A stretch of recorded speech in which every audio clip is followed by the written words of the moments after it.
Episode 7 of The Last of Us starts out directly after the events of Episode 6, which we see a recap of in the game's Left Behind episode opening. Joel! Put your arm around me. Come on.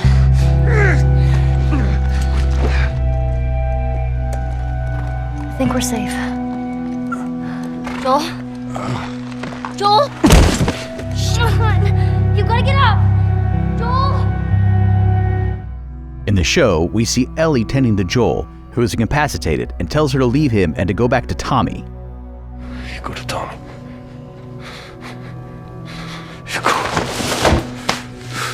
As she is exiting, we then see a flashback of when Ellie was a FEDRA trainee. She gets into a fight with another girl and then gets sent to the captain's office for a talking to. We next see Ellie asleep before someone sneaks into her room. This is when the game and the show become largely in sync as we are introduced to Riley, a friend of Ellie's who's been missing for the past 3 weeks. You're a Firefly?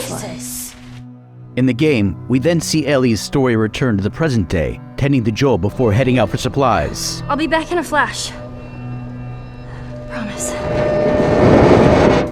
In the show, we then see Riley leading Ellie to a surprise, described as the best night of her life, while Ellie in the game has reached the mall and is navigating around clickers, as she continues her hunt for supplies before returning to her flashback, remembering when Riley and her were heading to the mall. In both, Riley explains meeting Marlene and joining the Fireflies. This chick popped out of nowhere. Chick like our age? No, like 40. In the game, we then see Ellie and Riley find their way into a Halloween store and try on some masks, before Ellie finds a Skeleseer and tries it out. Am I ever gonna get to play a video game? Your chances are dismal. In the show, Ellie is directed through a set of doors as Riley turns the lights of the mall on. In the game, Riley and Ellie stop to compete with each other to see who can break all of the windows on the cars by throwing bricks. That's one. Then, Ellie's flashback pauses as she sees the wreckage of a military medical helicopter hanging from the ceiling of the mall. In order to get to it, she has to power up a door by activating a generator, but first she must find some gas for it, while of course, dealing with the infected. In the live-action version, Ellie has some fun on the escalators with Riley and then takes a ride on a carousel. Once Ellie finally reaches the helicopter and retrieves some medical supplies, we see her flashback of the carousel. In both versions, they end up in a photo booth.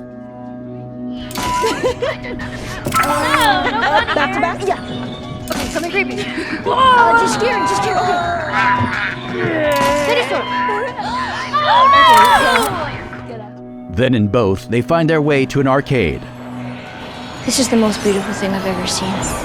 The arcade in the show actually has games at work, while the arcade in the game doesn't have a single working machine. In the show, they play Mortal Kombat 2. In the game, Riley narrates a fighting game to Ellie while she imagines the game and the moves the player has to do.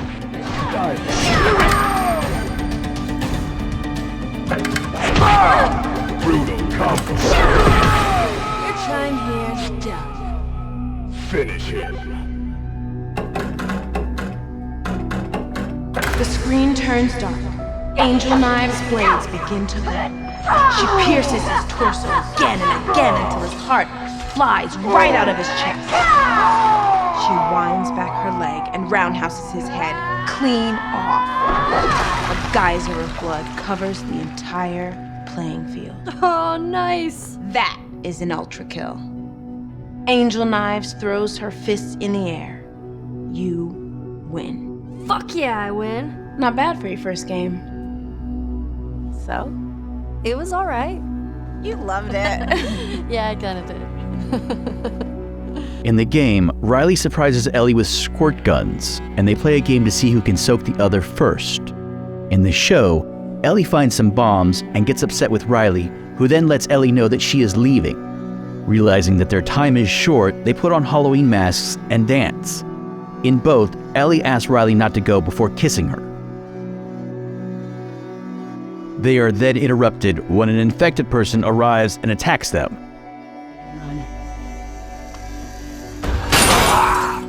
In the game, we next see Ellie snapping back to the present and making her way out of the helicopter before running into a ton of raiders.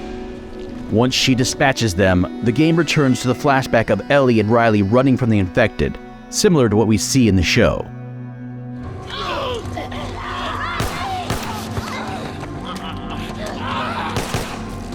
Once they finish off the attacker, they both realize that they've been bitten.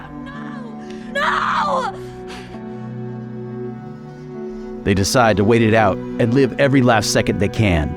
In both, we see Ellie returning to the present to stitch Joel's wound. Until next time, be sure to like if you do, subscribe if you can, and comment if you've got one. They all help to grow the channel. Thanks again for watching. Should have died before today. And in a million ways we can die before tomorrow. But we fight for every second we get to spend with each other. Whether it's 2 minutes or 2 days, we don't give that up.